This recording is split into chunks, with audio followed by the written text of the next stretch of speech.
में, कभी छाव में, कभी हसरतों के मुकम में, जिंदगी के हर पड़ाव में सलाम है हाँ तुझको जिंदगी, सलाम है जिंदगी हाँ तुझको जिंदगी।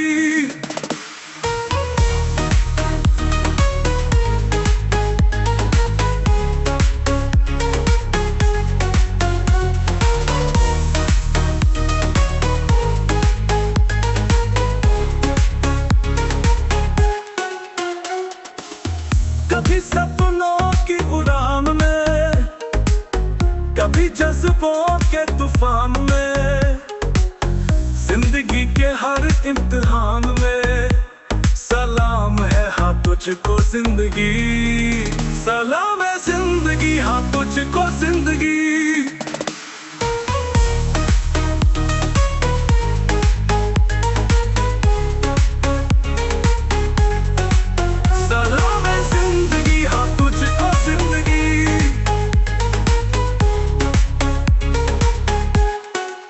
कभी खुशियों की बहार में, कभी गमों के इजहार में, हर मोड़ पे हर राह पे सलाम है हाँ तुझको जिंदगी, सलाम है जिंदगी हाँ तुझको जिंदगी, सलाम है जिंदगी विद सुख Sandhu.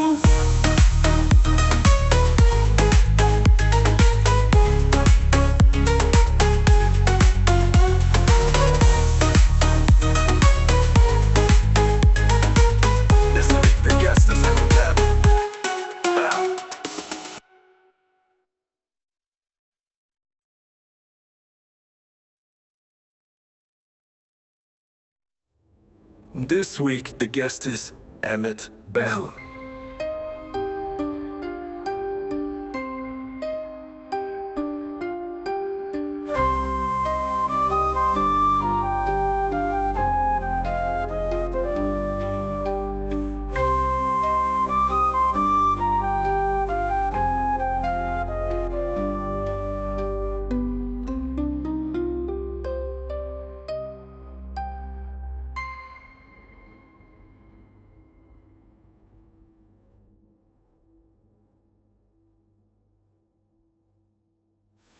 This week the guest is Emmett Bell.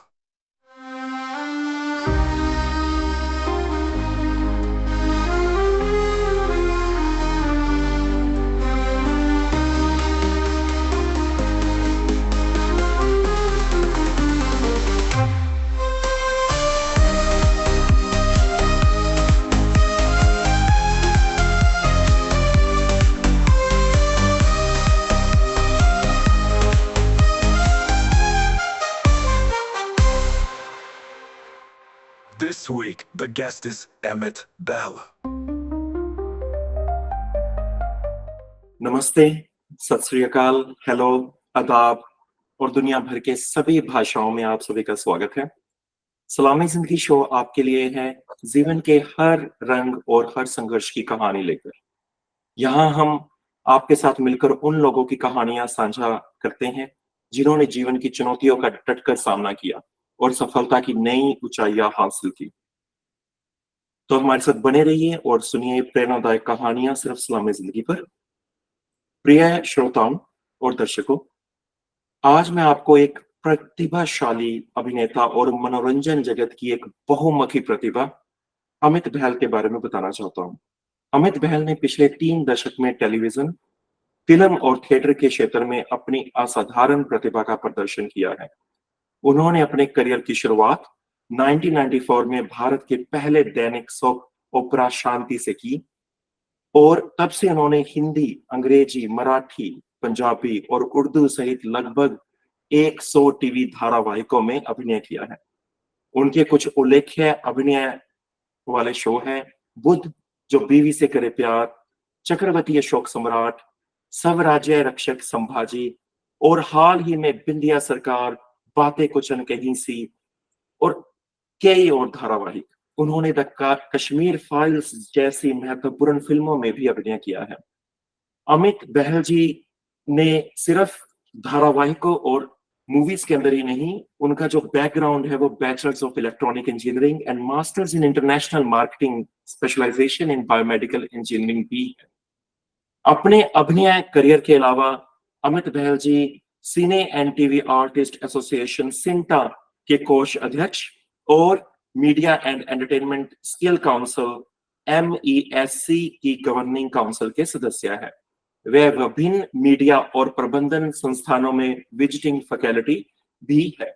उनका जीवन और करियर कड़ी मेहनत, समर्पण और बहुमुखी प्रतिभा का एक उत्कृष्ट उदाहरण है। उनकी यात्रा निश्चित रूप से कला के क्षेत्र में आने वाले युवाओं के लिए एक प्रेरणा है। तो शुरुआत करते हैं अमित बहल जी से। अमित बहल जी, आपका बहुत बहुत स्वागत है सलामी जिंदगी में। शुक्रिया सुख जी। और ये मेरी खुशकिस्मती है कि मैं आपके साथ रूबरू हो रहा हूँ और आपके दर्शकों के साथ और आपके श्रोताओं के साथ भी। तो मेरी मतलब ये आपकी जर्रा नवाजी है कि आपने मुझे ये न्योता दिया और मैं हाजिर हो गया। Thank you so much Amit Bahl ji. तो जो पहला प्रश्न मैं आपसे पूछना चाहता हूँ, आपने फिल्म इंडस्ट्री में एक अभिनेता, लेखक, लाइन प्रोड्यूसर, निर्देशक और निर्माता के रूप में 30 से अधिक वर्षों का अनुभव प्राप्त किया है। इस यात्रा में आपको किन चुनौतियों का सामना करना पड़ा और आपने कैसे उन चुनौतियों को पार किया? जब मैं 9वीं जमात में था, उसके बाद 10वीं में गया, जब मैंने स्कूल में थिएटर शुरू किया था, तब से एक जिज्ञासा थी, एक आशा थी, एक ये था कि मुझे इस क्षेत्र में कुछ ना कुछ करना है। और खासतौर से थिएटर से एक लगाव था, सिनेमा का बहुत बड़ा फैन था। लेकिन क्या है कि कभी कभार क्या होता है, बदकिस्मती से जब आप पढ़ाई में अच्छे होते हो, तो उस जमाने में जब हमारे लिए खासतौर से जो मध्यम वर्गीय परिवार से जो बिलोंग करते थे, तो उनके लिए दो ही रास्ते होते थे, या तो आप इंजीनियरिंग करो या मेडिसिन करो। और तो यही हुआ कि भाई 10वीं के बाद मैं कला के क्षेत्र में आर्ट्स लेना चाहता था, लेकिन मैंने साइंस लिया। फिर 11वीं 12वीं करके, उस टाइम 12वीं के अच्छे रिजल्ट्स आ गए, इंजीनियरिंग में एडमिशन भी हो गया। लेकिन इसके साथ साथ creative writing, theatre, mono acting, elocution competition, वाद विवाद प्रतियोगिताएं, इन सारी चीजों में, ड्रामाज में पार्टिसिपेट करना, शोज को एंकर करना, होस्ट करना, ऑल इंडिया रेडियो पे, विविध भारती पर, आकाशवाणी पर रेडियो प्लेस करना, युवानी में पार्टिसिपेट करना, inter collegiate, inter school fest. तो एक वो जिज्ञासा बढ़ती गई। फिर पृथ्वी थिएटर में लगातार वर्कशॉप्स करना, लिटिल पृथ्वी प्लेयर्स के साथ इन्वॉल्व होना, नसीरुद्दीन शाह और पंकज कपूर और ओमपुरी जी, इन बड़े बड़े कलाकारों को मंच पर देखना, इससे आपकी परेश रावल साहब, इनसे आप इंस्पिरेशन आपको मिलता जाता है, आप कुछ करना चाहते हैं। अब 12वीं में भी बदकिस्मत कहूंगा मैं कि मार्क्स अच्छे आ गए, और उस दौरान फिर मैं फुल टाइम थिएटर करने लग गया। फिर उसके बाद इंजीनियरिंग में एडमिशन लिया, वहां पर इंजीनियरिंग कॉलेज जो आज बहुत बड़ा माना जाता है, डीवाई पाटिल यूनिवर्सिटी, जहाँ पर IPL के मैचेस होते हैं, इंटरनेशनल क्रिकेट मैचेस होते हैं। अब बहुत डीवाई पाटिल यूनिवर्सिटी में जो हमारा रामराव इंस्टीट्यूट ऑफ टेक्नोलॉजी था, उसका मैं जनरल सेक्रेटरी बना। फिर वहां पर एनुअल डे के नाटक किए, देश भर में ट्रैवल किया इंटर कॉलेज फेस्टिवल में। मैं और हमारे सीनियर थे शंकर महादेवन, मशहूर शंकर महादेवन, मैं और शंकर, और जो भारत के लिए क्रिकेट खेल चुके हैं अभी कुरुवल्ला, हम 3 लोग ऐसे हैं जो उस इंस्टीट्यूट से बाहर निकले, लेकिन इंजीनियरिंग करियर ऐसा सच अपना बनाया नहीं। उसके बाद पेरेंट्स ने बहुत फोर्स किया कि बम्बई रहोगे तो थिएटर में घुस जाओगे, और ये शौक अच्छा है, रुचि अच्छी है, इसमें आपके एडिशनल क्वालिफिकेशंस अच्छे हो जाते हैं, 10 लोगों के सामने आप अच्छा बोल पाते हो, आप अपने क्लाइंट्स को इम्प्रेस कर सकते हो, क्योंकि आप थिएटर के हो, आपकी भाषा पर आपका कंट्रोल है, आप इंग्लिश, हिंदी, मैं मराठी, क्योंकि मैं मुंबई में पला बड़ा था तो मराठी भी बोल लेता था, गुजराती भी बोल लेता था घर में। लेकिन घर में हमारे क्या था कि इतने बड़े बड़े लोगों का आना होता था, डॉक्टर हरिवंश राय बच्चन, पंडित नरेंद्र शर्मा, हरिंद्रनाथ चट्टोपाध्याय, विजय तेंदुलकर जी, तो इन लोगों का घर में आना जाना, डॉक्टर राही मासूम रजा। सो ये जब मेरी मम्मी, क्योंकि मेरी मम्मी रेडियो वॉइस भी थी, टीवी में संचालिका भी थी, और बहुत ही मानी टीचर थी। तो हिंदी साहित्य को लेके, हिंदी, उर्दू, पंजाबी साहित्य को लेके हमारे घर में बहुत सारी मीटिंग डिस्कशन होते। तो जब आप बच्चे होते हैं, जब आप इम्प्रेशनेबल एज में होते हो, तो आप ये सारी चीजें सुनते हैं। और जब भी पृथ्वी जाता था, या जब भी प्रोसिनियम में एक बड़ा नाटक देखता था, तो मुझे लगता था कि वही दुनिया, मुझे वहां पर रहना है। और एक कलाकार अपनी एक जिंदगी में से सैकड़ों जिंदगियां जीता, और मैं वो ही करना चाहता था। क्योंकि एक दिन जब हम छोटे होते हैं, आप एक दिन डॉक्टर बनना चाहते हैं, एक दिन फौज में जाना चाहते हैं, एक दिन आप इंजीनियर बनना चाहते हैं, एक दिन आप एक रेस्टोरेंट में वेटर बनना चाहते हैं, एक दिन आप चोर बनना चाहते हैं, एक दिन आप डकैत बनना चाहते हैं, पायलट बनना चाहते हैं। वो सारी जिंदगी सिर्फ एक कलाकार ही जी सकता है, या तो वो उस किरदार को निभा के या उस किरदार को लिख के, यानी लेखक, या फिर जब आप मंच पर होते हैं या स्क्रीन पर होते हैं। अब ऐसे हुआ, फिर मैं दिल्ली में, मेरी मतलब चुनौती कहेंगे आप, यहाँ पर बहुत अच्छे-अच्छे काम मिले। डॉक्टर चंद्रप्रकाश चाणक्य की कास्टिंग कर रहे थे, मुझे चंद्रगुप्त मौर्य का रोल मिला। जो जीता वो सिकंदर में मंसूर खान साहब ने ऑलमोस्ट मुझे फाइनल कर दिया था मामिक के रोल में। दोनों नहीं कर पाया, मम्मी ने मना कर दिया, जैसे होते हैं हमारे पंजाबियों में भी कि मेरी 100 तो है कितना थे। तो मैं चले गया जी दिल्ली। अब दिल्ली में वहाँ 6 महीने में मंडी हाउस से दूर ही रहता था कि ये जाऊँगा तो ये चस्का, ये नशा वापस चढ़ेगा। लेकिन वो होना ही था। आमिर रज़ा हुसैन ने मुझे पहचान लिया बम्बई में, उसने मेरे नाटक देखे थे, क्योंकि बम्बई में उससे पहले पृथ्वी थिएटर में मैं 7-8 अच्छे नाटक कर चुका था। हिंदी में, इंग्लिश में एक मराठी नाटक भी कर चुका। तो आमिर रज़ा हुसैन के साथ काम किया, फिर जन्नत मंच के साथ काम किया, जब मेरे कोलीग्स थे अनुराग कश्यप और हम सब साथ में, जोगी मलंग जो कि कास्टिंग डायरेक्टर है। उसके बाद फिर इब्राहिम अलकाजी साहब, मरहूम इब्राहिम अलकाजी साहब, जिन्होंने नेशनल स्कूल ऑफ ड्रामा यानी राष्ट्रीय नाट्य विद्यालय की जिन्होंने फॉर्मेशन की थी, जो नसीर भाई और ओम शिवपुरी और ओमपुरी और पंकज कपूर और रघुवीर यादव और सुरेखा सिकरी, इन सबके गुरु रह चुके हैं। जब उन्होंने 14 साल के वनवास के बाद फिर से अपनी एकेडमी स्टार्ट की फॉर एक्टर्स जिन्होंने ऑलरेडी थिएटर और थिएटर ट्रेनिंग ले चुकी थी, it was advance diploma in acting, living theatre academy of drama था, जिसमें मैं, सुशांत सिंह, जॉय सेनगुप्ता, जयती भाटिया, हम सब बैचमेट्स थे। वहां पे अलकाजी साहब के साथ किया। उसके बाद मैंने रियलाइज किया कि अब ये करना है। लेकिन जब मुंबई वापस आ गया तो पेरेंट्स ने कहा कि नहीं भाई, पहले नौकरी ले, वापस नौकरी, वापस पार्ट टाइम थिएटर, और ऐसे ही करते करते, कोई माँ बाप था नहीं हमारा, कोई फिल्म इंडस्ट्री में ऐसे कोई थे नहीं। हमारी मम्मी अपने जो साहित्यिक कॉन्टैक्ट्स थे, मतलब उनको अप्रोच नहीं करना चाहती थी, कहती नहीं, अपने बलबूते पर कर। कैसे कैसे करके फिर से थिएटर किया, पैसे जमा किए, पोर्टफोलियो खिंचवाया, और सिर्फ ऐसे हुआ कि महेश कुंजवार जो बहुत बड़े प्ले राइट हैं, उन्होंने अपनी एक उनके 2 लिखे हुए नाटक हमने किए थे दिल्ली में, तो वो मुंबई आए। मैंने कहा मेरे से ना ये नौकरी नहीं की जाती, और अलकाजी साहब तो मेरे से मेरा फोन ही नहीं उठा रहे, उस टाइम मोबाइल नहीं होते थे। मैं फोन करता हूँ, बोलता हूँ सर अमित बोल रहा हूँ, तो फोन रख देते हैं, क्योंकि वो बड़े परेशान थे, क्योंकि उन्होंने मुझे इसी विश्वास से भेजा था वापस मुंबई कि अमित तेरा दिल्ली में लग नहीं रहा, तू मेरा one of my brightest students है, लेकिन तू जो तेरा ड्रीम है तू उसको फॉलो नहीं कर रहा, तो अपने सपने देखना तूने बंद कर। वेलकुंजवर साहब की किताब लेके मैं गोविंद निलानी साहब के पास गया। गोविंद निलानी साहब 2 काल एडिट कर रहे थे। उन्होंने मुझे आशीष विद्यार्थी और विनीत कुमार और ओम जी का चेहरा दिखाया, बोला अमित मैं ऐसे चेहरों के साथ काम करता हूँ, तू गोरा चिट्टा पंजाबी में तेरे साथ। तो उन्होंने डेविड धवन के पास भेज दिया। डेविड धवन ने 3 घंटे बिठाया, चाय वाय पिलाई। उन्होंने, डेविड जी ने उसी दिन कहा कि अमित मैं तो स्टार्स के साथ काम करता हूँ, और उनके सेट पर संजय दत्त और गोविंदा शूट कर रहे थे। उनकी बात भी सही थी। फिर बड़ा डिप्रेस होकर मैंने अलकाजी साहब के असिस्टेंट ढींगरा साहब को फोन किया संगीत नाटक अकेडमी में कि मैं वापस आ रहा हूँ। तो उन्होंने कहा ठीक है, मैं सर को बोल देता हूँ।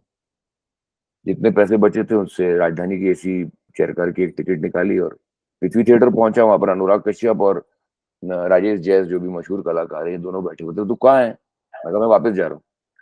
अरे कहते वो यूटीवी वाले तुझे ढूंढ रहे हैं, उन्होंने तेरे दिल्ली में थिएटर देखा है, और आदिपुर मेन डायरेक्टर है, और पार्थो मित्रा उनके डायरेक्टर हैं। पार्थो मित्रा जिन्होंने बालाजी की कम से कम 50 सीरियल डायरेक्ट किए हैं, और आदि पोचा वो है जिनको असिस्ट करके फरहान अख्तर और जोया अख्तर आज जो भी हैं, मतलब उनकी कंपनी में असिस्टेंट डायरेक्टर्स थे। हम गए शांति के ऑडिशन के लिए, और पहले ऑडिशन में हो गया।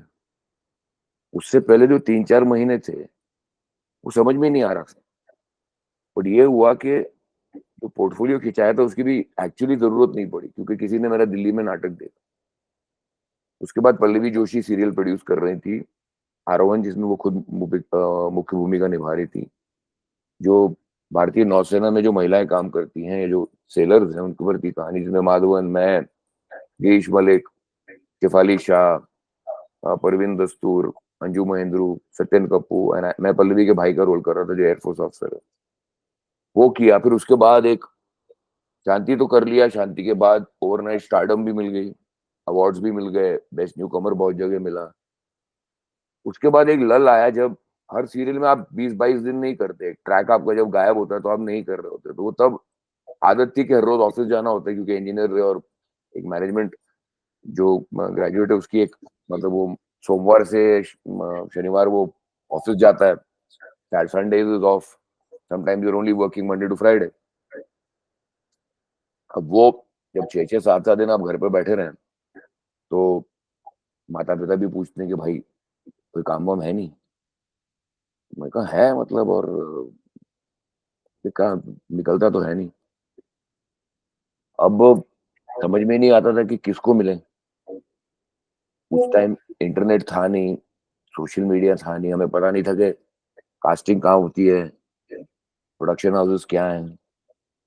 तो धीरे धीरे धक्के खा के, ट्रेनों की खान छान के, बसों में घूम के, प्रोडक्शन हाउसेस में अपने फोटोग्राफ्स पहुंचाए, ऑडिशंस दिए। मेरे लिए सिर्फ एक ही एडवांटेज थी कि शांति ऑलरेडी एयर पे था और आरोहन की शूटिंग कर रहा था। और फिर फिर भी मैं नौकरी मैंने छोड़ी नहीं थी। लेकिन जब एक कॉन्फ्रेंस के दौरान जब मेरी चोरी पकड़ी गई कि ये तो टीवी स्टार बन गए, जब बाहर के डेलीगेट्स आए थे तो उन्होंने कहा तू हम तो इसको टीवी पे देख चुके हैं। तो जब प्रेजेंटेशन करने वाला था ऑफ्थल्मोलॉजी पे यानी आई सर्जरी पे, तो उन्होंने कहा कि भाई तू रिजाइन कर दे। तो मैंने फिर, क्योंकि उन्होंने मुझे अमेरिका वगैरह ट्रेनिंग पे भेजा था उससे पहले, तो मैंने अपने नेक्स्ट इंजीनियर को ट्रेन किया और मार्च 1995 से मैं फुल टाइम एक्टर बना।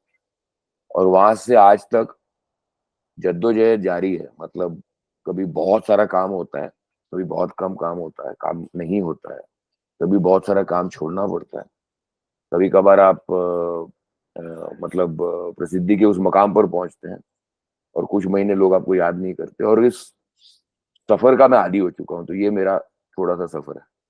Wow, what a story. आपने बॉलीवुड और हॉलीवुड दोनों के बहुत बड़े प्रोजेक्ट्स किए। जी दोनों इंडस्ट्रीज के बीच काम करने का आपका अनुभव कैसा रहा, और आप क्या अंतर देखते हो दोनों के अंदर?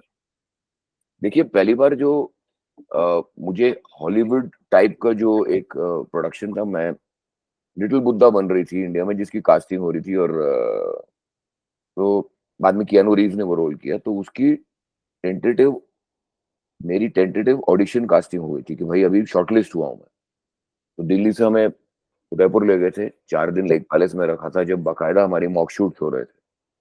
तो वो मॉक शूट्स के लिए भी एक बेसिक कॉल शीट आ जाती थी, और आपको ये उस दिन की शूटिंग का क्या टेम्परेचर है, कितने बजे गाड़ी आपकी अवेलेबल होगी, कार नंबर क्या होगा, ड्राइवर नंबर क्या होगा, कितनी location at what time, breakfast कितने बजे, लंच कितने बजे, रैप कितने बजे, और वेदर कंडीशन क्या होगी, क्या सीन होगा, क्या प्रॉप्स होंगे। तो ये पहली बार मैंने कॉल शीट देखी थी।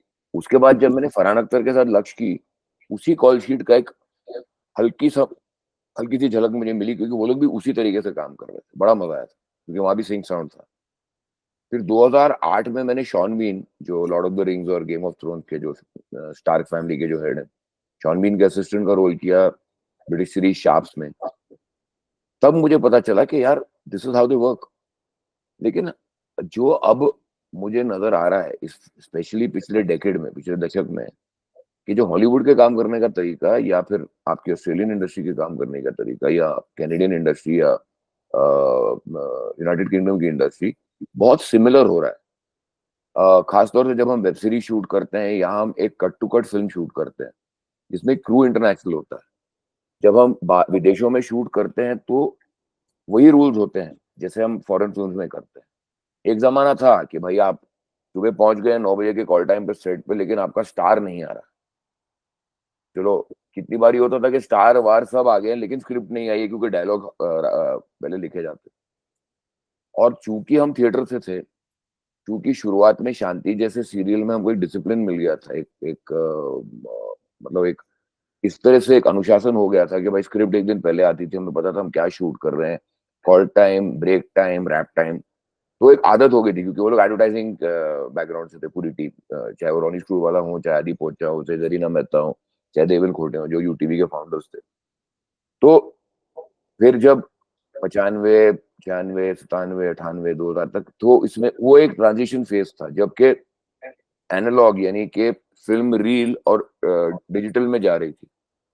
अभी हम जब डिजिटल में, अभी तो कोई कोडैक और फूजी जैसी कंपनी भी बैंकरप्ट है, अभी तो कोई रोल पे होता ही नहीं है, सब डिजिटल है। उस दौरान मैंने देखा कि हाँ, हॉलीवुड की प्रोफेशनलिज्म ज्यादा थी। लेकिन आज की डेट में मैं ये कहूंगा, और मैं गर्व के साथ कहूंगा, कि प्रोफेशनलिज्म में इंडियन टेक्नीशियंस इंडियन टेक्नीशियंस और वो चाहे इंडियन टेक्नीशियंस यहाँ नहीं, बहुत से हमारे टेक्नीशियंस हैं, हमारे क्रिएटिव लोग हैं जिनके जिनके पेरेंट्स 100 साल पहले, 150 साल पहले वहां माइग्रेट कर चुके हैं, या मतलब चाहे वो पैन नलिन हो, चाहे हमारी सीनियर है सोनाली बोस हो, तो उनका काम करने का तरीका एकदम ही इंटरनेशनल स्टैंडर्ड का है। इसीलिए आज की डेट में इतना क्लैश नहीं होता। और चूंकि बाहर के कलाकार इतने यहाँ पर आ रहे हैं, बाहर के टेक्नीशियन इंडिया में भी आ रहे हैं, तो आदान प्रदान होने की वजह से आज की डेट में वो अंतर थोड़ा सा कम हो गया। लेकिन एक जमाने में बहुत अंतर था। एक जमाने में स्क्रिप्ट और स्टार के लिए रुका जाता था। आज की डेट में स्क्रिप्ट तो सबसे पहले बाउंड स्क्रिप्ट के बगैर कोई हिलता नहीं है, क्योंकि प्लानिंग नहीं कर पाते। फिल्में इसलिए ओवर, पहले बहुत ओवर बजट होती थी, मतलब 5 करोड़ की बताया जाके फिर 15 करोड़ की पिक्चर बन गई। आज की डेट में सिर्फ कुछ कोविड या कोरोना काल आ गया, या फ्लड आ गए, या किसी जगह पे कहीं जंग हो गई, या कुछ उस तरह का हो गया जो आप अनफोर्सीन है, जो हैंड ऑफ गॉड जिसको कह सकते हैं। लेकिन बाकी मुझे लगता है कि, और चूंकि मैं सिंटा की वजह से मैं इतने इंटरनेशनल एक्टर से इंटरेक्ट करता हूँ, 87 कंट्रीज को मैं इंटरेक्ट, आपके ऑस्ट्रेलियन के एक्टर के और पूरे जितने भी आपके पदाधिकारी हैं सबके साथ इंटरेक्ट करता हूँ, तो अभी मुझे लगता है कि बहुत सिमिलैरिटी है। आपने शहीद उधम सिंह और शहीद आजम भगत सिंह जैसी राष्ट्रीय पुरस्कार विजेता फिल्मों में भी काम किया। इन देशभक्ति विषयक फिल्मों से जुड़े रहने का आपका अनुभव कैसा रहा है? मैंने ऑनेस्टली स्पीकिंग, मैंने इन दोनों फिल्मों में काम नहीं किया। मैंने श्याम बेनेगल की जंग आजादी में काम किया। श्याम बेनेगल की जंग आजादी आज की डेट में पंजाब के जितने स्वतंत्रता सेनानी है, फ्रॉम भाई महाराज Singh right up to Bhagat Singh, उनकी कहानी। और जो मार्टियर्स मेमोरियल है करतारपुर के पास, उसको हर रोज उसके 4 शोज चलते हैं जो पंजाब गवर्नमेंट ने बनाए। भाई महाराज सिंह जो कि निहंग थे, जिन्होंने महाराजा रंजीत सिंह को पाला था, जिनकी मृत्यु के बाद भी अंग्रेज उनसे डरते थे, तो ये किरदार करने को मिला। और तो ये मतलब मेरे लिए बहुत ही गर्व की बात है कि वो मैं श्याम बाबू ने मुझे चुना, क्योंकि उसी दौरान मैंने उससे कुछ महीने पहले एक और स्वतंत्रता सेनानी यानी डॉक्टर सी राजगोपालाचारी की भूमिका निभाई थी। मैंने उन्हीं के बड़े शो संविधान में, जो कि राज्यसभा टीवी पे आया था, जो कि भारत के कॉन्स्टिट्यूशन या संविधान को बनाने वाली तो जब भी आप कोई मतलब किसी फ्रीडम फाइटर या किसी राष्ट्रीय नेता का किरदार आप करते हैं, तो आपके ऊपर एक जिम्मेदारी, बहुत बड़ी जिम्मेदारी होती है। क्योंकि आप खुद मतलब एक लेवल पर आप रहते हैं ऑस्ट्रेलिया, लेकिन आपका कहीं ना कहीं दिल तो भारतीय है ही। जब हम हमारी भारत माँ के बारे में सोचते हैं, तो भारत माँ एक अखंड भारत देश के बारे में सोचते हैं, तो अब देश के कहीं भी किसी भी कोने में, चाहे वो लाला लाजपत राय हो, चाहे वो महाराजा रंजीत सिंह हो, चाहे गुरु गोविंद सिंह जी हो, चाहे छत्रपति शिवाजी महाराज, चाहे वो संभाजी महाराज, चाहे तिलक हो, चाहे वो नेहरू जी, अपना सॉरी सुभाष चंद्र बोस हो, चाहे वो सावरकर हो, तो इनको या सरदार पटेल हो, जब भी आपको ऐसा किरदार मिलता है, तो आपको लगता है कि आपको पूरा जस्टिस करना चाहिए। और जब भी कोई ऐसा किरदार करने को मिलता है जो कि देश के हित के खिलाफ होता है, जब मैंने, जैसे आप स्वराज्य रक्षक संभाजी में मैंने औरंगजेब किया, जो औरंगजेब से ज्यादा हेटेड कैरेक्टर तो इंडिया में है नहीं। उसके बाद मैंने प्रधानमंत्री में जुल्फिकार अली भुट्टो किया। तो जब भुट्टो कर रहा था, तो और प्रधानमंत्री जो शो था वो शेखर कपूर एंकर करते थे, तो भुट्टो से तो मतलब बाकायदा सिर्फ मतलब हम यहाँ इतनी नफरत नहीं करते, लेकिन हमारे जितने पंजाबी और सिंधी और बंगाली भाई जो के विदेशों में फैले हुए हैं, वो तो अभी भी भुट्टो से नफरत करते हैं, क्योंकि इतने अच्छे मुल्क का बंटवारा होना, मतलब वो एक बहुत बड़ी बात है। मेरे पेरेंट्स अनडिवाइडेड इंडिया से, मतलब जो भी पाकिस्तान में, मेरे फादर मुल्तान से थे, मेरी मम्मी लायलपुर से थी, जो भी फैसलाबाद में। तो एक देशभक्ति का भाव और ये सारी यादें हमारी पैदाइश में, हमारी परवरिश में जुड़ी हुई। तो जब भी आप एक चाहे अशोका में मैंने अमात्य राक्षस का किया, उपनिषद गंगा में मैंने 52 ऐसे कैरेक्टर किए, तो विद्याचार्य किया, आर्यभट्ट किया, आचार्य स्थूलीभद्र कर दिया। आप जब भी ऐसा कोई किरदार करते हैं, तो आपको लगता है कि बहुत बड़ी जिम्मेदारी है आपके कंधों पर। अगर और बाकी किरदारों से ज्यादा बनिस्बत आपको इसे पूरी शिद्दत से, पूरी ईमानदारी से निभाना पड़ेगा, क्योंकि ये आपके इतिहास के पन्नों में दर्ज हो जाएगी।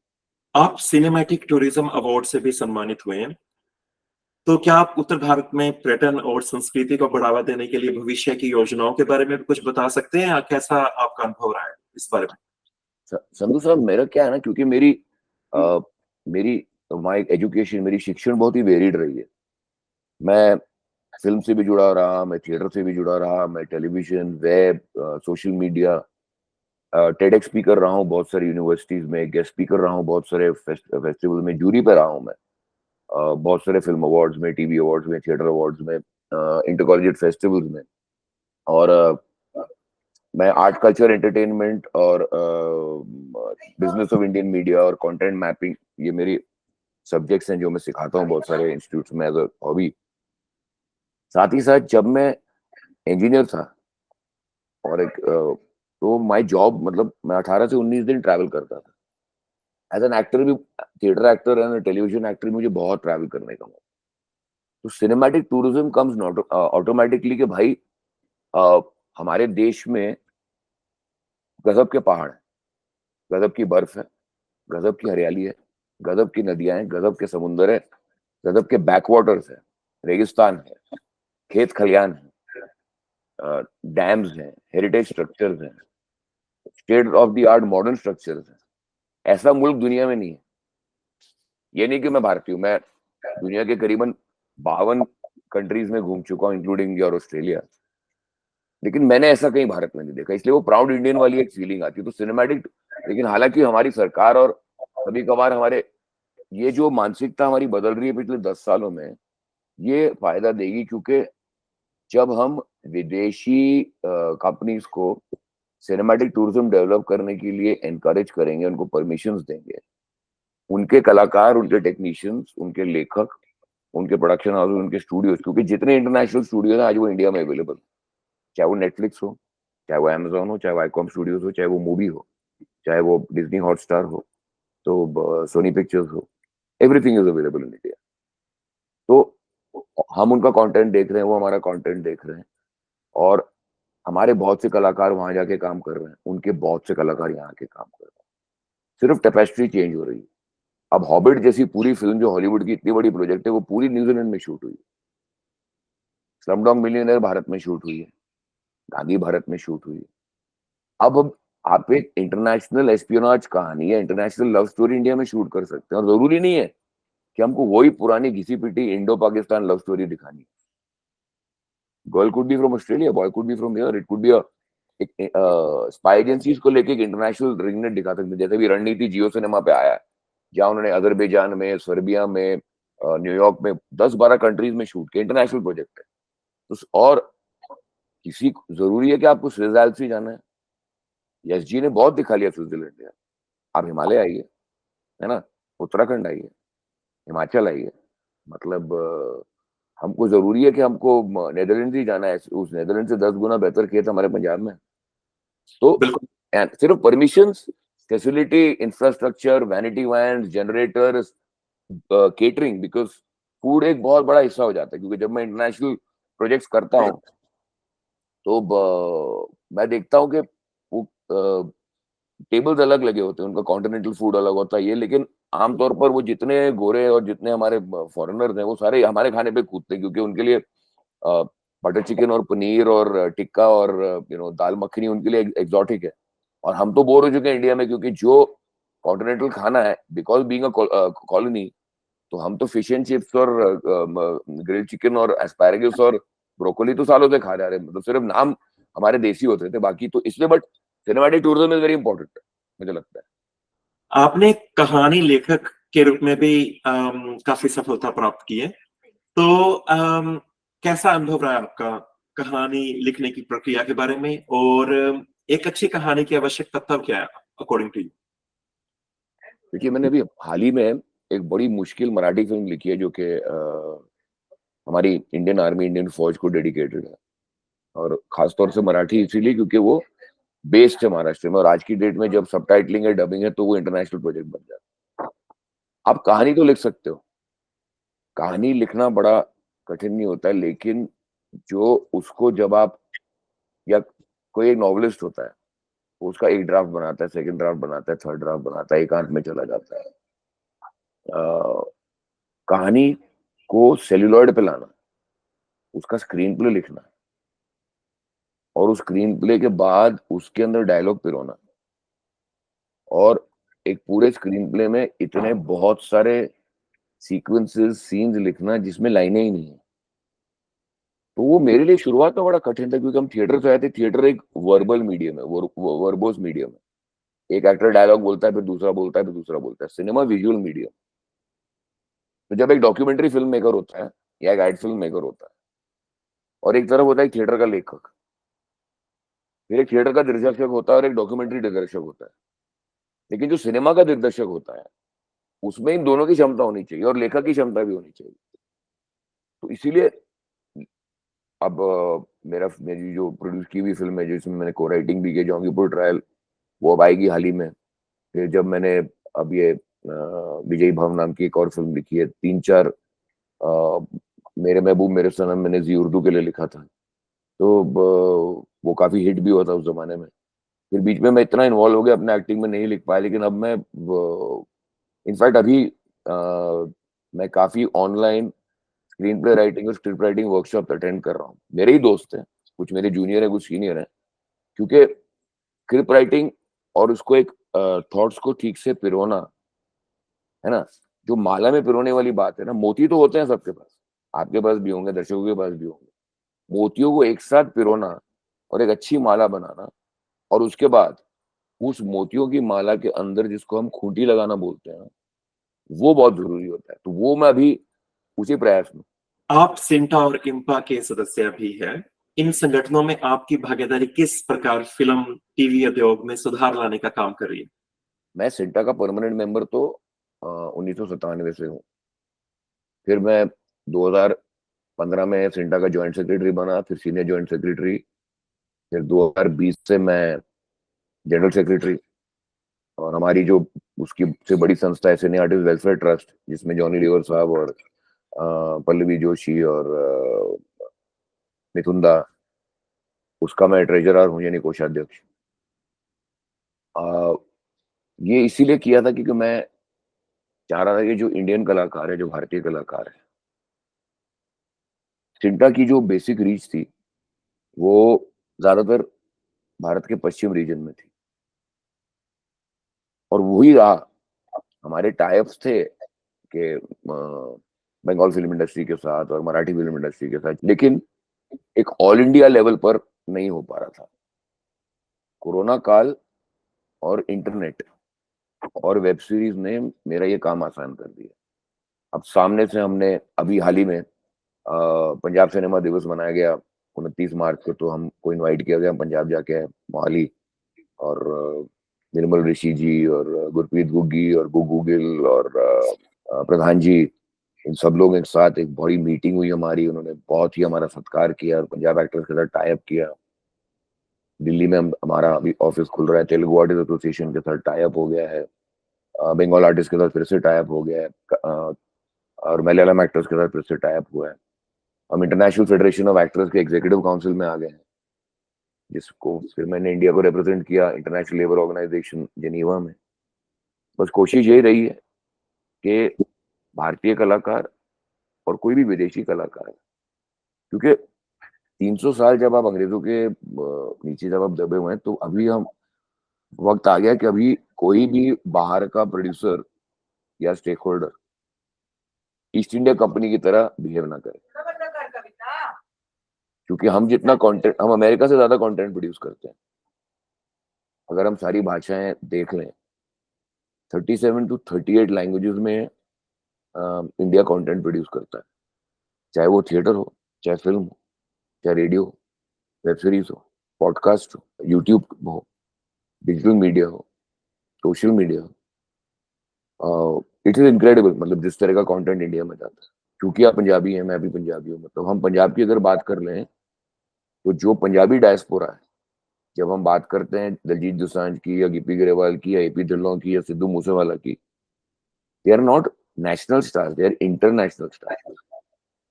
ए R Rahman international star, Irrfan Khan international star, तो ये जो छवि है, सिनेमा एक देश का आईना होता है और सिनेमा का जो पोस्टर बॉय होता है वो कलाकार होता है, और यही कलाकार होता है जो कि बाढ़ या अकाल या जंग के दौरान पे फंड्स भी कलेक्ट करता है या करते हैं। और कलाकार सिंगर भी हो सकता है जो मंच पे है, म्यूजिशियन भी हो सकता है, एक्टर भी हो सकता है, एक पोएट भी हो सकता है, स्टैंड अप कॉमेडियन भी हो सकता है। तो इनकी रिप्रेजेंटेशन करना बड़ी गर्व की बात है, और लगातार नए-नए डेवलपमेंट्स इसमें लाना मेरे लिए, मतलब पिछले 9 साल बहुत ही रिवॉर्डिंग रहे। पर्सनल फ्रंट पे हाँ, काफ़ी सैक्रिफाइसेस करने पड़े हैं। इसीलिए मैं अभी थोड़ा-सा मेन यूनियन की एक्टिविटीज़ से थोड़ा पीछे हट के ट्रस्ट में ज़्यादा फोकस कर रहा हूँ। बाकी लोगों को ट्रेन कर दिया है, और लेकिन संस्था के साथ जुड़ा रहूँगा ताउम्र। और मतलब अभी हमारी नई बिल्डिंग भी बन गई है जिसमें हमारा state of the art auditorium है, और हमारे जो पास्ट प्रेसिडेंट थे लेट श्री विक्रम गोखले, उनके नाम पे हमारी जो लेन है वो भी उनके नाम पर बन गई है। तो एक अच्छा लगता है कि सरकार के लोग, दूसरे प्रदेशों के लोग, अंतर्राष्ट्रीय स्तर पर, आम आदमी भी सिड्डा, हमने जो सिड्डा के लिए काम किया, अपने कलाकारों के लिए काम किया, और अपने कलाकार भाई बहन, वो जब आपके काम को सराहते हैं तो वो एक सेटिस्फैक्शन मिलता है। मैंने आपके बहुत सारे इंटरव्यूज देखे हैं पिछले कई सालों के, और हमेशा मैंने आपको देखा है कि किस तरीके से आप स्टैंड लेते हो अपने टीवी और मूवी फ्रेंड्स का, कोलीग्स का। वो एक बहुत प्रेरणादायक चीज है सबके लिए। इस यहाँ पे मतलब इस करियर को शुरू करने से पहले आपका जीवन कैसा था, और आप अपने किस अन्य क्षेत्र में आपने काम करने के बारे में सोचा था? मेरे फादर क्योंकि फौज में थे, तो वो बहुत चाहते थे कि मैं फौज ज्वाइन करूं, और मैंने आरआईएमसी का एंट्रेंस भी क्लियर किया। लेकिन हमारी जो घर में बड़ा बेटा था, पार्टीशन के बंटवारे के ना, वो जिसको कहते हैं ना, वो घाव अभी भी ताज़ा थे नानी में, दादी में, तो जाने नहीं दिया उन्होंने। एनडीए क्लियर किया तो भी जाने, मैं फौज में जाने का बहुत शौक। और उसके बाद जब मैं, मेरा बहुत मन था कि मैं पत्रकारिता में या लॉ, जहाँ पर आपकी स्पीकिंग एबिलिटीज, आपके क्रिएटिविटी और पब्लिक फोरम पर एक बात करना, डिबेट करना, जो हम आपकी इनहेरेंट आपके अंदर जो एक क्वालिटी था, एक्टिंग, तो ये मैं करना चाहता था। अब क्या हुआ कि मैं, बिकॉज एक मार्केटिंग लेवल पर मैं सही था और कहीं ना कहीं भगवान ने थोड़ी बहुत अकल दी थी, तो I became a decent engineer. इसकी वजह से as a biomedical electronic engineer भी मैंने जो अपने 5 साल नौकरी की है उसमें अच्छा खासा नाम कमाया। मतलब तकरीबन आई सर्जरी, आंखों की सर्जरी के 80% जितने सीनियर सर्जन हैं आज के डेट में इंडिया में, वो सब मुझे जानते हैं, क्योंकि उन सबको मैंने इक्विपमेंट सप्लाई किया था, उनको ट्रेन किया था। लेकिन 1995 में जब मैंने फाइनली डिसाइड किया कि कला के क्षेत्र में जाना है, पहले तो एज एन एक्टर अपने आप को एस्टेब्लिश करना है, उसके बाद बाद जो आपकी बाकी की क्वालिटीज है, आपकी क्षमता है, जैसे मुझे क्रिएटिव राइटिंग बहुत पसंद है, मुझे पब्लिक स्पीकिंग बहुत पसंद है, और क्योंकि मैं पढ़ता बहुत ज्यादा हूँ, ये आसान नहीं है। क्योंकि जब मैं मीडिया एंटरटेनमेंट, जो जिस तरह के क्लासेस मैं लेता हूँ, और मेरे लेक्चर्स और मेरे स्टूडेंट्स आज के टॉप लेवल पे प्लेस्ड हैं, मुझे नहीं लगता कि हमारे मुल्क में जो मैं सब्जेक्ट लेता हूँ, जो मेरे क्लासेस हैं, वो कोई और ले पाया आज तक। और बड़े बड़े सीनियर्स आके मेरे क्लासेस में बैठते हैं। उसका कारण ये है, ये मेरे इतिहास की समझ, मेरी साहित्य की समझ, जिंदगी की समझ, सीनियर से ज्ञान, जो हमारी इंजीनियरिंग और मैनेजमेंट की जो एक बेसिक एजुकेशन का फोकस है कि आप अपने थॉट्स को चैनलाइज कर सकते हैं, प्लस आपका कला जो आपके अंडर की एक thought process as an actor होती है, उन सबको जब आप पिरोते हैं तभी आप एक अच्छे टीचर होते हैं। तो I want to basically continue acting, writing, और मीडिया एकेडमिक्स में मेरी बहुत ज्यादा रुचि है। मतलब मैं लॉकडाउन के दौरान तो मैंने इतने टेडेक्स किए थे, और बड़े बड़े मैनेजमेंट इंस्टीट्यूट्स में। अभी भी मैं, जब सिंटा से मैं थोड़ा फारिग हुआ, मैं सिर्फ ट्रस्ट में हूँ, तो मैंने जब अभी लोगों को कहा कि मैं अभी अवेलेबल हूँ, तो थर्ड से इस फिल्म फेस्टिवल में एक गेस्ट स्पीकर, इस इंस्टीट्यूट में आइए, आप यहाँ वर्कशॉप लीजिए, यहाँ पर आप मेंटरशिप कीजिए। क्योंकि मैं बहुत ही जो कहते हैं ना कि रेस्टलेस सोल हूँ, मेरी जिज्ञासा कभी खत्म नहीं होती है ना। वो कहावत है ना कि दिल अभी अड़ा एक बच्चे की तरह, या तो सब कुछ चाहिए उसे कुछ नहीं। तो मैं उसी तरह हूँ, मेरे 24 घंटे मुझे कम पड़ते हैं, या तो लिखना, पढ़ना, टीवी पे कुछ देखना, तो ये सारी चीजें अगर आप शूटिंग नहीं कर रहे हैं क्योंकि जब मैं शूटिंग प्रोसेस में होता हूँ या ड्रामे की रिहर्सल में होता हूँ तो आपका फोकस वहां होता है। तो इसीलिए मुझे लगता है कि एक ही जिंदगी है, तो जितना ज्ञान आपने जिंदगी में हासिल किया है, जितना आपने प्रोत्साहन आपको लोगों से मिला है, आपके जो एक्सपीरियंसेस अच्छे बुरे, उसको पिरो के चैनलाइज करके स्टूडेंट को बताना, और यही स्टूडेंट्स आगे जाके आपके चैनल्स में हेड हो जाएंगे वो। तो मुझे लगता है कि मुझे हो सकता है कि 4-5 साल लेट आया मैं इंडस्ट्री में, क्योंकि मार्गदर्शन नहीं था, कोई इंडस्ट्री में नहीं था, ऑपोजिशन था मिडिल क्लास पेरेंट्स से। लेकिन कोई बात नहीं, मैं उसको भी कहता हूँ कि एक 4 साल जिंदगी का एक और एक्सपीरियंस हो गया, हो सकता है मेरी परफॉर्मेंस में वो लाने की, मतलब जो मैंने लाने की कोशिश की उसमें सक्सेसफुल हुआ। जिंदगी का दूसरा नाम संघर्षों का सामना है। तो आपने इतनी चुनौतियों को निपटना और अपने सपनों को पूरा करना, इन सब की प्रेरणा कहाँ से आपने ली? देखिए, पहले तो मेरी मम्मी ने मुझे बहुत एनकरेज किया शुरुआत में।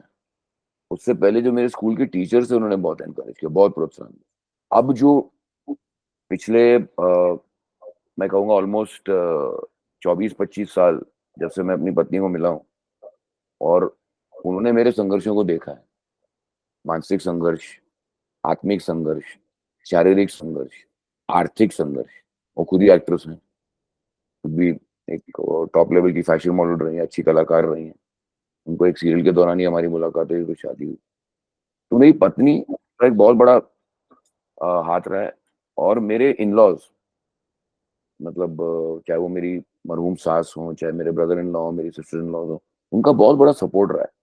जो मेरे ससुराल वाले हैं ना, उन्होंने बहुत बड़ा सपोर्ट मुझे दिया है, क्योंकि वो मेरे अंदर के पागलपन को और अंदर के दानव को समझ गए कि ये सब करना चाह रहा है, और उन्होंने झेला भी मुझे, इसलिए मैं ये सारी चीजें कर पाया।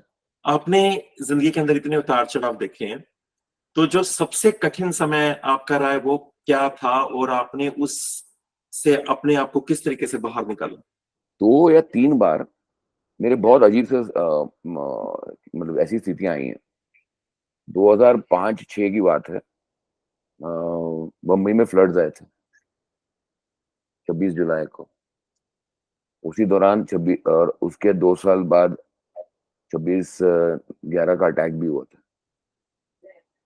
इंडस्ट्री रिसेशन से जा रही थी, फ्लड्स हो गए थे, आतंकवादी हमले हो रहे थे, मेरी वाइफ की डिफिकल्ट प्रेगनेंसी थी, और काम नहीं था। उस दौरान अपनी सैंक्टिटी, सैनिटी, मानसिक स्टेबिलिटी मेंटेन करना बड़ा कठिन था, क्योंकि मुझे मालूम भी नहीं था उस समय में, ऐसे डिप्रेशन में था कि मैं किस काम को हाँ कर रहा था, ना कर रहा। उसके बाद ऐसा दौर आया 2013 में, जब मेरी मम्मी का देहांत हो गया। उसके बाद 2014-15 में मदर इन लॉ का देहांत हुआ। 16 में मेरे घर में आग लग गई, 17 में मेरे फादर की डेथ हुई। लेकिन क्या होता है ना, एक कहावत है हमारे सीनियर्स ने कहा गया, the show must go on.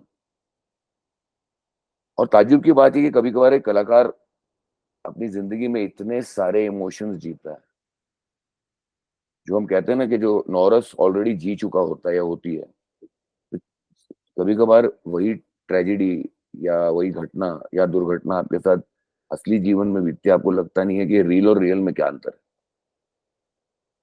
तो अब मुझे लगता है कि एक ऊपर वाला है जो देखता है, आपकी मेहनत और आपकी शिद्दत में, आपकी ईमानदारी में कोई कमी नहीं होनी चाहिए। और हर्डल्स और थपेड़े ये अगर नहीं आएंगे कलाकार की जिंदगी में, तो वो कंप्लेसेंट हो जाएगा, वो और अच्छा काम नहीं कर पाएगा। और ये मैं अपनी बात नहीं कर रहा हूँ, जब हम अमिताभ बच्चन को या मनोज बाजपेयी को या ओम जी के करियर को, या बहुत से ऐसे लोग हैं जिनकी मतलब बहुत लेखक भी हैं ऐसे हैं, तो मुझे लगता है कि मेरा स्ट्रगल तो शायद हो सकता है बहुत छोटा है।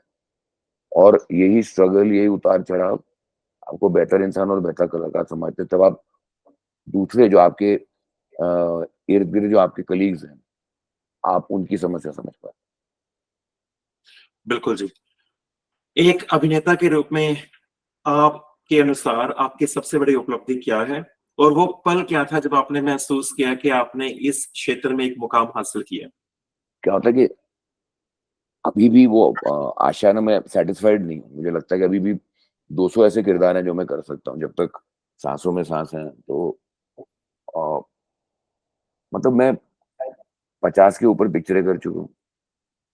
12-15 तो वेब सीरीज़ कर चुका हूँ। पता नहीं कितने यूट्यूब पे काम मेरे आ गए होंगे। 150 से ऊपर सीरियल्स हो गए। तेलुगु कर लिया, गुजराती कर लिया, मराठी कर लिया, पंजाबी कर लिया, हिंदी कर लिया, इंग्लिश कर लिया, उर्दू कर लिया, बंगाली करने जा रहा हूँ, मलयालम करने जा रहा हूँ। मतलब जब बहुत सारे बाल थे तो बहुत सारे बाल वाले कैरेक्टर्स कर दिए, जब बाल मुंडवा दिया तो इंटरनेशनल कैरेक्टर्स कर लिए, इंटरनेशनल कैरेक्टर्स की वॉइसिंग कर ली।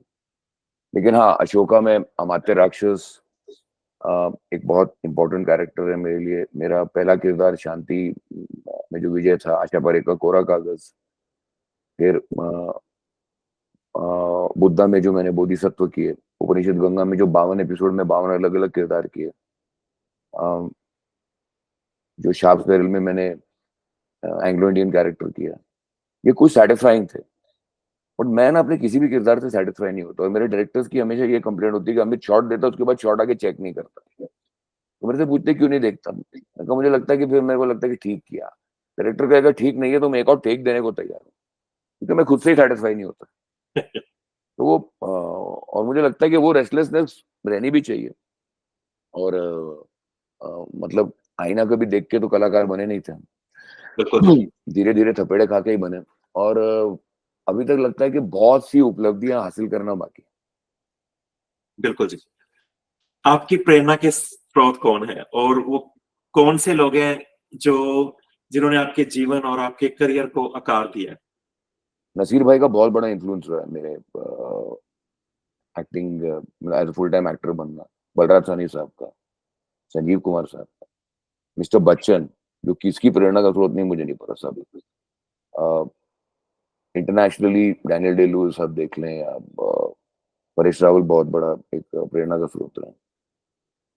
और सिर्फ कलाकार नहीं, मैं जब फील्ड मार्शल सैम मानेकशॉ की कहानी सुनता हूँ, या मैं फिर मैरी कॉम की कहानी सुनता हूँ, या फिर मेरे लिए जो अंडरडॉग की कहानी है ना, जो आउटसाइडर वाली जो कहानी है, बाहर का आदमी जब अंदर का आदमी होके जब वो अगेंस्ट ऑल ऑड्स बन जाता है, मतलब मेरे लिए सचिन तेंदुलकर की और युवराज सिंह की बहुत प्रेरणा कहानियां हैं मेरे लिए। तो वो war heroes, theatre heroes, freedom fighters, ये मेरे लिए हमेशा प्रेरणा का स्रोत है। लेकिन एक कलाकार के रूप में यस, नसीर भाई, ओम जी, और of course Humpty number of actors abroad.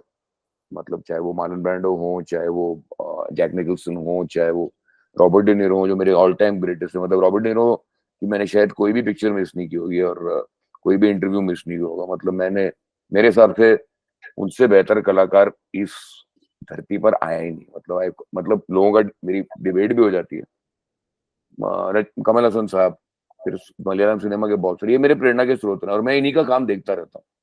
और अमित जी के साथ 3 पिक्चरें की हैं। जब वो सेट पर आते हैं तो अभी भी देखता हूँ कितने अलर्ट रहते हैं। नसीर भाई का जो बचपन आया तो परफॉर्मर, ओम जी का जो रिलैक्स होता था, ऋषि कपूर जी स्विच ऑन स्विच ऑफ जिस तरह से करते थे, बलराज सैनी की मेथड एक्टिंग, या मोतीलाल जी की मेथड एक्टिंग, या अभी हाल ही में मुझे दिलजीत दोसांझ ने जो इम्प्रेस किया चमकीला देख के, मैंने कहा क्या कैरेक्टर बनाया उसमें। तो इन सब चीज, जूनियर्स हो चाहे हम उम्र हो या सीनियर्स हो, इनसे सीखते रहता हूँ, बार बार थिएटर करता रहता हूँ, ताकि आपकी जो एक्टर की जो मशीन है उसको जंग ना लगे, उसमें तेल भरा रहे।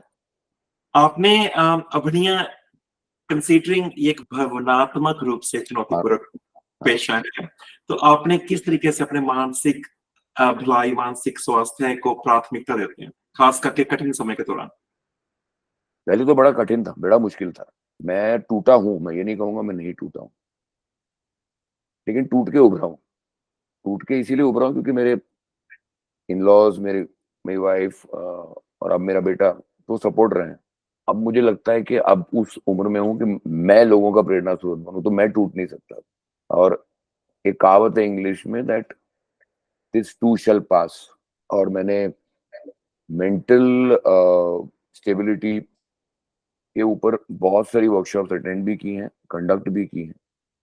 कोविड के दौरान खास तौर से anti depression, suicide management, anxiety, इन पे काफी कुछ मतलब साइकोलॉजिस्ट, साइकोथेरेपिस्ट, काउंसलर्स के साथ बातचीत की है, तो कहीं ना कहीं उसका एक एक तोड़ समझ में आता है। बट कितनी बार ये होता है कि आप ज्ञान देने के लिए तो बहुत आसान होता है भाई, जब खुद पे बीतती है ना, तो आप कभी कभार अपनी सिखाई हुई चीज भूल जाते हैं और आप you fall prey to your own activities. तो क्योंकि कहते हैं ना कि to err is human, to forgive is divine. और इंसान हूं तो गलतियां करूंगा, गलतियों से ही सीखूंगा। लेकिन हाँ, बिल्कुल। क्योंकि अपनी मानसिक स्टेबिलिटी और मानसिक अवस्था को समझ चुका हूं, तो गलतियों का जो जो लेवल है वो कम हो गया। जब आप पीछे मुड़कर देखते हो अपने शुरुआती दिनों को और आपने अपने सारे अनुभव को, तो आप युवा को क्या सलाह देना चाहते हो? आज का जो युवा ऐसा है ना, वो इतना अवेयर है, उसके पास इंटरनेट है, सोशल मीडिया है, पूरी दुनिया उसके सामने खुली हुई। वो मतलब हिस्ट्री ऑफ ह्यूमन काइंड से लेके फ्यूचर एआई तक सब जानता है। ऐसे लोग, ऐसी जनरेशन को सलाह देना, जैसे मेरा बेटा भी कई बार कहता है कि पापा ज्ञान मत बांटो। लेकिन मेरा एक ही राय, जो हमारे सीनियर्स ने बताया, कि सक्सेस या फेलियर सब क्षणिक है। जो कायम है, जो इटर्नल है, वो इंसानियत है, वो ईमानदारी है, वो हार्डवर्क है, और पेशेंस है, समाधान है। बिल्कुल जी। ये अगर ये रहे, और इतने हाई हील के जूते मत पहनो कि जमीन से रिश्ता नाता टूट जाए, बस उतना है। अब तक की आपकी यात्रा में कोई ऐसा निर्णय है या पल है जो आप बदलना चाहोगे?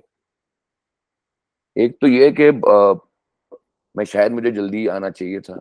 बी,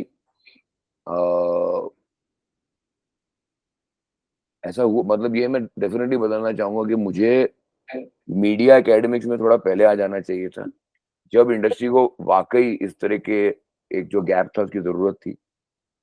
बड़ा देर है, दुरुस्त है।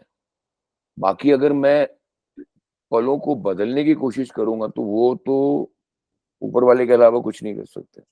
और पास्ट में जीने से ना, कि काश ऐसा हो जाता, काश मैं ऐसा कर देता यार, उससे आप और डिप्रेशन में जाते हो। तो जैसे हम पंजाबी में कहते हैं ना, मिट्टी पाओ आगे बढ़ो, तो वही बात सोचता हूँ। सफलता और प्रसिद्धि ने आपके जीवन को कैसे बदला? और एक और प्रश्न है जो मैं इसके अंदर ऐड करना चाहता हूँ कि आप बहुत जमीन से जुड़े और बहुत विनम्र हैं, तो वो रहना कैसे चुनौतीपूर्ण था आपके लिए? संधू साहब, जब शुरुआत में आपके करियर में, जब आप जवानी का जोश होता है, इमेच्योर होते हैं, तो और मेरे साथ भी वही हुआ। पहले 3 सालों में ऐसी प्रसिद्धि हासिल की कि मेरे अंदर घमंड, अहंकार थोड़ा आ गया था। और थोड़ा, जिसको कहते हैं ना, रियलिटी से थोड़ा दूर भाग रहे थे, लोगों से जरा कतराते थे। कुछ लोगों को आप अपने से नीचा समझते थे। जो आपके डिट्रैक्टर्स थे, जिन्होंने कहा था कि इसका कुछ होने वाला नहीं है, जबरदस्ती उनके सामने ये कहना, देख मैं बन गया, देख मैं बन गया। उसके बाद जब एक मौका आता है, जब वही 10 लोग आपके मधुमक्खियों की तरह आपके इर्द गिर्द होते हैं, जब आपके पास काम कम होता है, आपकी प्रसिद्धि थोड़ी कम होती है, वो धीरे धीरे गायब हो जाने लगती है, तब आपको इस बात का एहसास होता है, तब एक अलग तरह का डिप्रेशन आता है। लकीली मेरी अपब्रिंगिंग बड़ी मिडिल क्लास है। दोनों मम्मी पापा शिक्षण के क्षेत्र से हैं, आर्मी के तरफ से। मेरे वाइफ के भी पेरेंट्स बहुत ही मध्यम वर्गीय रहे हैं। तो मेरा मध्यम वर्गीय और शिक्षित अपब्रिंगिंग जिसको कहते हैं, और मैं क्योंकि शहर में पला बड़ा हूँ, गांव से आके सडनली सुपरस्टार नहीं बना। इस शहर में झुकी हुए देखी, हाई राइज भी देखे। मेरा मुंबई शहर का होना, मध्यम वर्गीय परिवार, और मेरा शिक्षण, इसने मुझे इस दलदल से, मतलब ऊंचाई के दलदल से, और जिसको हम कहते हैं कि मतलब जो नीचे नीचाई जिसको कहते हैं, उन दोनों को दलदल ही है, उनसे बाहर निकाला। और इसलिए जमीन जो सबसे कड़क होती है, जब से फर्म होती है, उससे जोड़ के रखा। इसीलिए ना तो बहुत ज्यादा शोहरत मुझसे मुझे फर्क पड़ता है, और जब लोग नहीं याद करते हैं, नहीं पहचानते, तो भी फर्क नहीं पड़ता। आप पर एक काम बोलता है। ट्रू इंस्पिरेशन हो पूरी इंडस्ट्री के लिए, पूरे भारत के लिए, और इवन उन लोगों के लिए भी, हमारे जैसे लोगों के लिए जो भारत के बाहर है पर जो दिल है वो अभी भी भारत के अंदर है, भारतीय दिल है। Thank you so much Amit ji, thank you sir, thank you Sanjay sir, बात करने के लिए। Thank you so much. Thank you very much, thank you.